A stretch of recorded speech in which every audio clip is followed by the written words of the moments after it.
নমস্কার। বৈচিত্র্য কথায় সকল শ্রোতা বন্ধুকে জানাই সাদর আমন্ত্রণ। ফাল্গুনী মুখোপাধ্যায়ের লেখা এই মধুরাত।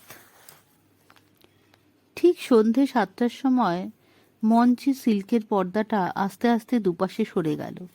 অডিটোরিয়ামে রং বেরঙের লাইটগুলো সব নিভে গেল। ওদিকে মঞ্চের আলো আস্তে আস্তে উজ্জ্বল হয়ে উঠল। একজন মহিলা নৃত্যপটীয়সী ভারতীয় নৃত্যের বিভিন্ন মুদ্রা প্রদর্শনে নৃত্য শুরু করলো। বিপুল করতালের মধ্যে তা শেষ হলো। তারপর মণিপুরী, জিপসি, উচ্চাঙ্গ নৃত্য প্রভৃতি একের পর এক শেষ হয়ে যাবার পর শুরু হলো পশ্চিমী নৃত্য, বল ডান্স। দেখতে দেখতে অনুষ্ঠানের সর্বশেষ আইটেম টুইস্ট ডান্স শুরু হলো। 4জন যুবক যুবতী টুইস্ট নাচছে, তাদের মধ্যে একজন ববিতা। মিউজিক যখন দ্রুতলয়ে, নৃত্যশিল্পীরা যখন চরম আবেগে শরীরের বিভিন্ন অংশ ভাঁজ উৎকটভাবে দেখাতে ব্যস্ত, দর্শকরা তখন নৃত্যের আমেজে সম্পূর্ণ অভিভূত হয়ে গেছে। ঠিক তখন কারা যেন হঠাৎ হৈ হৈ করে মার মুখরূপ ধারণ করে দর্শকদের উপর ঝাঁপিয়ে পড়ল। মঞ্চের লাইটটাও কে যেন মুহূর্তে নিভিয়ে দিল। সমস্ত হলঘরখানি একদম অন্ধকার হয়ে গেল। শুধু কয়েকটা আর্তনাদ শোনা গেল আর ধস্তাধস্তির শব্দ। সেই অন্ধকারে যে যেদিককার দরজা দিয়ে পারল ছুটে বেরিয়ে যেতে লাগলো। মঞ্চে ওই একই অবস্থা, শুধু আর্তনাদ আর ধস্তাধস্তি। নাচ হঠাৎ থামিয়ে ববিতা তখন মঞ্চের মধ্যেই দাঁড়িয়ে অন্ধকারে ব্যাপারটা বুঝতে চেষ্টা করছে। হঠাৎ কে যেন পিছন থেকে তাকে অন্ধকারের মধ্যে জাপটিয়ে ধরল।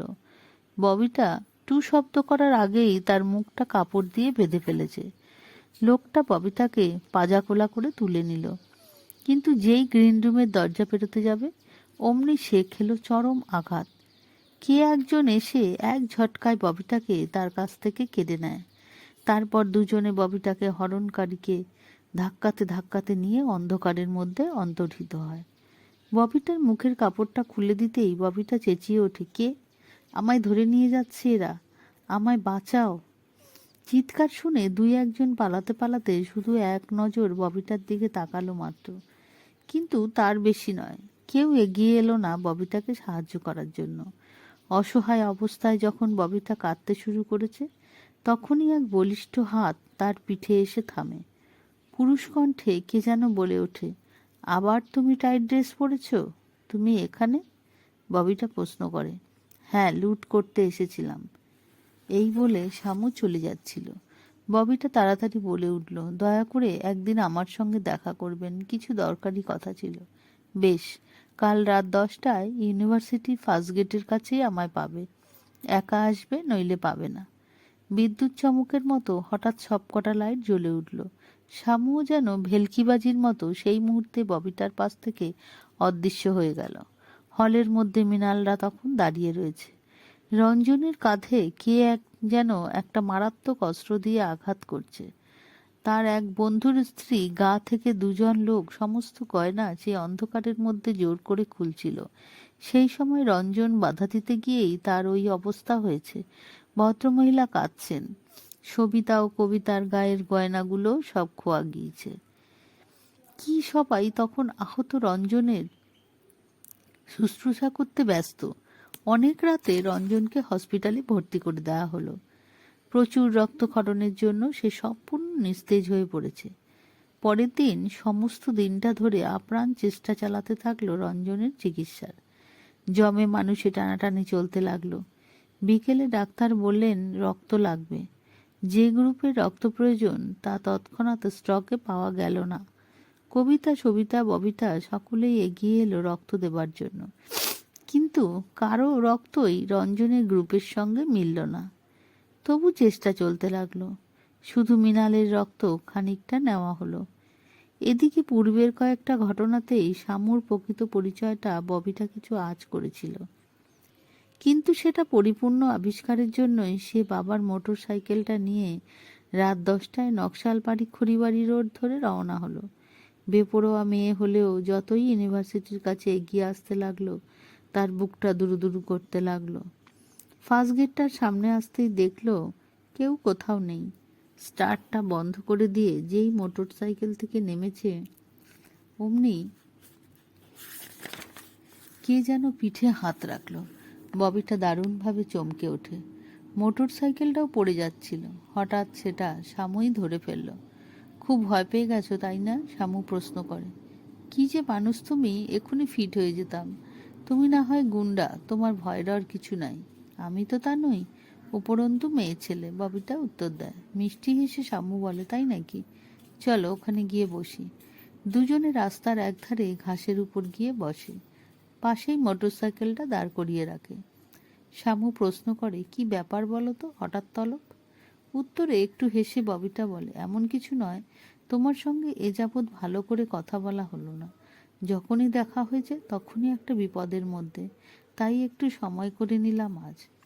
ববিটাকে আদর করে পাশে টেনে নিয়ে শামু হেসে বলে, ও তাহলে গুন্ডার সঙ্গে তুমিও মিশতে চাও? আমি জানি তুমি গুন্ডা নাও। নিশ্চয়ই হঠাৎ কারো উপর রাগ করে তুমি বিপথে এসেছ। শামুর বলিষ্ঠ হাত চেপে ধরে ববিটা বলে, সত্যি করে বলো তো, কেন কেন তুমি এমন হলে? আশ্চর্য মেয়ে তো তুমি, ভয়ঙ্কর গুন্ডা সর্দার শামুর পাশে একলা এত রাতে বসে নির্ভয়ে প্রশ্ন করছো আমি গুন্ডা হলাম কেন? হ্যাঁ, তুমি গুন্ডাই হও আর যাই হও, তুমি আমার কাছে শামু, একজন বলিষ্ঠ পুরুষ। আমার প্রাণ বাঁচিয়েছ, তুমি আমার ইজ্জত বাঁচিয়েছ।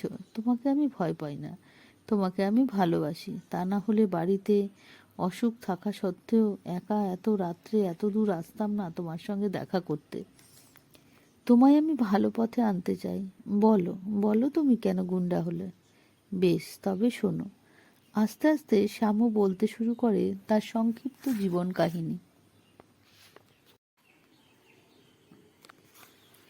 প্রায় 7 বছর আগে আমি পাকিস্তান থেকে চলে আসি। তখন আমার খুব অল্প বয়স, সবে ম্যাট্রিক পাস করেছি। হঠাৎ এক দুর্যোগে সবার থেকে আমি একা হয়ে গেলাম। এখানে এসে কত জায়গা ঘুরলাম, কেউ একটা চাকরি দিলে না আমায়। এইভাবে একদিন অভুক্ত অবস্থায় টলতে টলতে গিয়ে রাস্তার এক ফুটপাতে কখন ঘুমিয়ে পড়েছিলাম। হঠাৎ চোর চোর বলে তাড়া করে কয়েকজন লোক এসে আমায় বেধড়ক পেটালে। বেটা চুরি করে এসে ঘুমের ভান করে পড়ে আছে, শালা একেবারে ভিজে বেড়াল ইত্যাদি অকথ্য ভাষায় গালাগালি দিতে দিতে আমায় থানায় নিয়ে গেল। জীবনে কোনো দিন হাজত দেখার সৌভাগ্য হয়নি, কিন্তু সেবার কোনো দোষ না করেই 4-5 দিন হাজতবাস হয়ে গেল। ওখান থেকে বেরিয়ে এসে ঠিক করলাম আর না, রাগে দুঃখে অপমানে তখন আমার মন ক্ষেপে উঠল। মনে মনে ঠিক করলাম চাকরের কাজ হলেও আমায় করতে হবে, তবু আমি সৎ পথে থেকে অন্তত কিছু একটা করব। কারণ বুঝলাম বেকার থাকাও আইনের চোখে অপরাধ, নতুবা কেন আমার এ অবস্থা হবে। অনেক আশা নিয়ে গেলাম এক মারোয়ারি বাড়ি। অনেক অনুনয় বিনয় করার পর ঠুনঠুনিওয়ালার বাড়িতে 10 টাকা মাইনে, খাওয়া থাকা সহ একটা চাকরি নিলাম। কিন্তু সেটাও বেশি দিন টিকল না। 1 মাস যেতে না যেতেই টুনটুনিওয়ালার গদির ম্যানেজার আমার উপর ভীষণ চটে গেল। আমার অপরাধ, মালিককে তার পয়সা চুরির কথা বলে দিয়েছিলাম। শেষে একদিন আমাকে চোর সাজিয়ে সেখান থেকে বিদায় করেছিল। ভীষণ ধিক্কার এলো